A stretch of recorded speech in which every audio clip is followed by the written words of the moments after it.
నమస్కారం స్వాగతం సుస్వాగతం మన ఛానల్ కి. ఈ రోజు విశేషాలు ఏంటంటే మా జిమ్ లో కొంతమందిని పరిచయం చేస్తున్నాను. దానిలో మొదటిగా ఇతనే చేయడానికి కొంచెం చూడడానికి చిన్న మనిషిలాగా ఉంటాడు కానీ చాలా గట్టాడండి. జిమ్ చేసే విషయంలో తగ్గడు.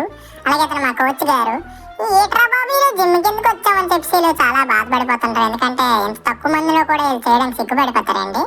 ఇంకా అందుకని మనం ఏదో మన చిన్న వర్కౌట్లు మనం చేసుకుంటుండగా మళ్ళీ వచ్చి ఎదురా నేను ఈరోజు చూడు గట్టిగా లిఫ్టింగ్ చేస్తానని చెప్తున్నాడు. ఇతను ఓనీ చేస్తావులే నేను చూడను అని చెప్పి ఇక్కడికి వచ్చి మళ్ళీ ఇతనేమో చెస్ట్ వర్కౌట్ చేస్తా, అతనితో పాటు నేను కూడా చేశాను. ఇంకా అలాగే ఇతను ఏంటన్నారంటే చూడ గోడ మీద వర్క్ హార్డ్ అంట అని చూస్తే నేను అలాంటి కొటేషన్లు పట్టించుకోనని చెప్పి మళ్ళీ మన వర్కౌట్ మనం చేసుకున్నాం. ఇంతట్లో మళ్ళీ వచ్చి నేను లిఫ్టింగ్ హెల్ప్ చేస్తాను రా అని చెప్పి మళ్ళీ ఇతను దూరారు. ఇంకా దూరిన తర్వాత నేను ఒక సీక్రెట్ అడిగాను, మీరు ఎంత బైసెప్స్ ఎలా పెంచుతున్నారు అంటే నువ్వు పెంచలేరు నువ్వు ఇప్పటికి అలాగా అని చెప్పి అంటున్నాడు. ఇంకేటుంటది ఇంకా అంతే గైస్. మన ఛానల్ ఇంకా సబ్స్క్రైబ్ చేసుకోండి. జై శ్రీరామ్.